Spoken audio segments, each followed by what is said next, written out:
The Blood Countess, Erzsébet Báthory. In the early 1600s, Countess Erzsébet Báthory ruled Countess Castle in present-day Slovakia. A noblewoman known for her beauty and education, she became obsessed with eternal youth. Legend says that after striking a maid and getting blood on her hand, she believed it made her skin look younger. The Curse of the Blood Countess, Erzsébet Báthory. It was the early 1600s. Central Europe was drowning in wars, plague, and religious conflict.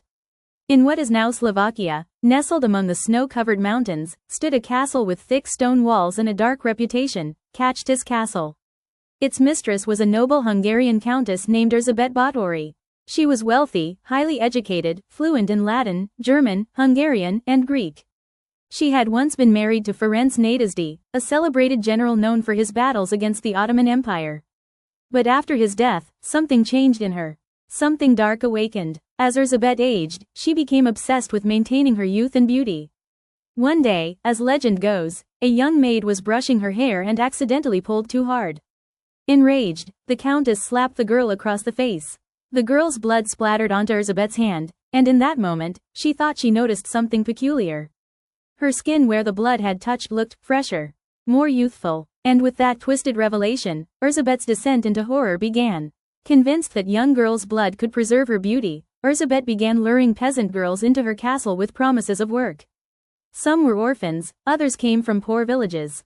They entered the castle, and were never seen again.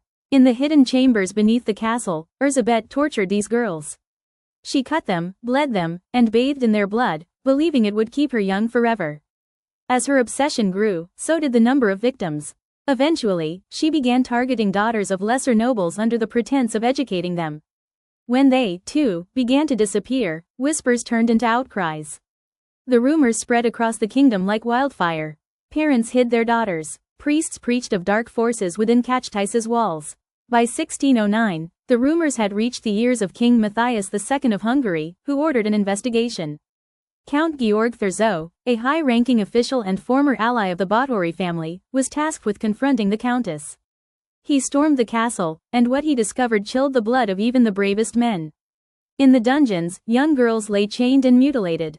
Some were dead, others barely alive, too traumatized to speak. Torture devices littered the chambers, and blood stained the stone floors. Notes were found, meticulously kept records of the countess's beauty rituals. Some claimed she had killed as many as 600 girls. Yet Erzsébet was never formally put on trial.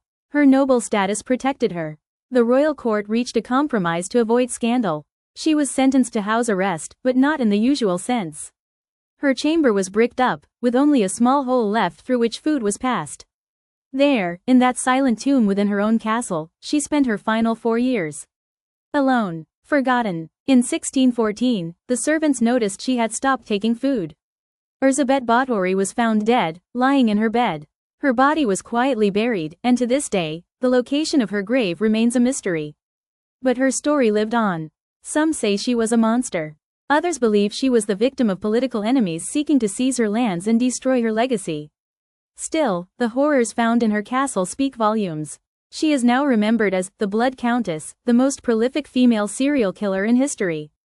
Her name is whispered in vampire lore, and some believe she even inspired Bram Stoker's creation of Dracula. The ruins of Countess Castle still stand, open to the wind and time. Locals sometimes claim to see a woman's silhouette in the broken windows. Others say they hear the faint screams of young girls echoing through the mountains. Perhaps Erzsébet Báthory is still there, trapped in the very curse she created, forever chasing youth in a prison of her own making. Though never tried due to her noble status, Erzsébet was imprisoned in a walled room of her castle. She died in 1614, alone. Some say she murdered over 600 girls. Her legend-inspired vampire myths and the tale of the Blood Countess lives on, haunting the ruins of her castle to this day.